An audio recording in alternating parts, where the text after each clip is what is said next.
Assalamualaikum warahmatullahi wabarakatuh. Selamat pagi semuanya. Bagaimana kabar kalian hari ini? Semoga kalian semua selalu dalam keadaan sehat ya. Hari ini kembali lagi belajar bersama Bu Fatim. Kita akan belajar Akidah Akhlak kelas 1 dengan materi membiasakan berakhlak mulia, berkata baik, bersikap jujur, dan berbudaya antri. Di pertemuan sebelumnya kita sudah belajar mengenai berkata baik. Nah, pada pertemuan hari ini kita akan belajar mengenai materi bersikap jujur dan berbudaya antri. Bersikap jujur. Jujur yaitu kesesuaian antara perkataan dan perbuatan yang dilakukan. Berkata jujur adalah ungkapan kata yang disampaikan apa adanya, sesuai dengan keadaan yang terjadi atau keadaan sesungguhnya. Orang yang bersikap jujur merasa yakin bahwa Allah mengetahui segala sesuatu pada diri hambanya. Nah, sebagai pelajar, hendaknya kita selalu menerapkan sikap jujur, karena kejujuran menuntunmu kepada kebenaran, dan kebenaran menuntunmu ke surga. Ada yang tahu apa saja contoh bersikap jujur di lingkungan sekitar? Nah, yang pertama, jujur di lingkungan keluarga, yaitu ada berkata jujur apabila kita melakukan kesalahan. Kedua, mengembalikan uang kembalian belanjaan. Ketiga, jujur tidak mengambil uang yang seharusnya dibayarkan. Yang keempat, menyampaikan hasil ujian atau ulangan kepada orang tua apa adanya.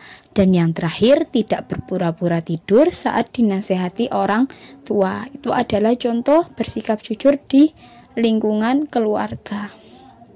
Contoh sikap jujur yang kedua yaitu di lingkungan sekolah. Yang pertama yaitu membayar harga barang sekolah yang dibeli sesuai harga. Yang kedua, tidak mencontek saat ujian atau saat mengerjakan tugas. Yang ketiga, mengembalikan buku pinjaman perpustakaan tepat waktu. Yang keempat, bertanya kepada guru apabila belum paham. Dan yang kelima, tidak membolos saat sekolah. Nah, itu contoh jujur di lingkungan sekolah. Nah, contoh jujur yang ketiga yaitu yang di lingkungan masyarakat. Yang pertama, mematuhi dan tidak melanggar rambu-rambu lalu lintas saat berkendara. Yang kedua, saat berjualan tidak melebihkan takaran timbangan harga. Dan yang ketiga, ketika terkena tilang tidak melakukan suap kepada polisi. Itu tadi adalah contoh dari sikap jujur. Sekarang apa sih manfaat bersikap jujur? Nah, yang pertama, hidup kita akan menjadi tenang. Yang kedua, akan mendapatkan keberkahan. Yang ketiga, diselamatkan dari bahaya. Yang keempat, dicintai oleh Allah, Rasul-Nya, dan sesama manusia. Yang kelima, mendapat pahala seperti pahala orang syahid. Dan yang keenam, dijamin masuk surganya Allah. Nah, banyak sekali ya manfaatnya bersikap jujur. Nah, maka dari itu kita harus selalu menerapkan sikap jujur ya. Selanjutnya yaitu budaya antri. Antri adalah suatu kegiatan untuk mendapatkan pelayanan sesuai dengan aturan secara berurutan atau bergantian. Budaya antri artinya membiasakan diri memiliki kesadaran menghargai orang lain untuk menerima pelayanan terlebih dahulu agar tercipta suatu ketertiban bersama.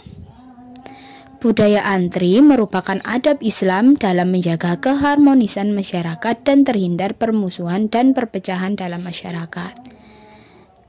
Nah, contohnya ada seperti pada gambar di sampingnya. Itu adalah ketika antri saat menggunakan alat teleskop. Pernahkah kalian mengantri? Di mana saja kalian pernah mengantri? Coba ingat-ingat kembali. Nah, contoh budaya antri di lingkungan sekitar. Yang pertama, contoh mengantri di rumah, yaitu saat menggunakan kamar mandi, saat di meja makan, saat mengambil makanan, atau ketika akan menyetrika pakaian. Contoh mengantri di sekolah. Yang pertama, ketika akan masuk kelas, kita harus bergantian, tidak boleh berdesakan. Yang kedua, saat jajan di kantin madrasah. Yang ketiga, saat pinjam buku di perpustakaan, di tempat wudhu, atau di kamar mandi. Contoh mengantri di tempat umum. Yang pertama ada di loket pembelian karcis. Nah, saat pembeli karcis, saat ramai kita harus mengantri di kasir supermarket, di bank atau ATM, di SPBU ketika mau membeli bahan bakar. Manfaat berbudaya antri diantaranya: yang pertama, tercipta ketertiban bersama, menghargai hak orang lain, tidak menimbulkan keributan, terhindar dari sikap egois atau ingin menang sendiri, dan yang kelima, yang terakhir, menjalin kerukunan antar sesama. Itu tadi adalah manfaat dari berbudaya antri. Nah, demikian tadi penjelasan untuk materi hari ini. Semoga dapat bermanfaat untuk kita semua dan materinya mudah untuk dipahami. Bu Fatim cukupkan sampai di sini terlebih dahulu. Wassalamualaikum warahmatullahi wabarakatuh.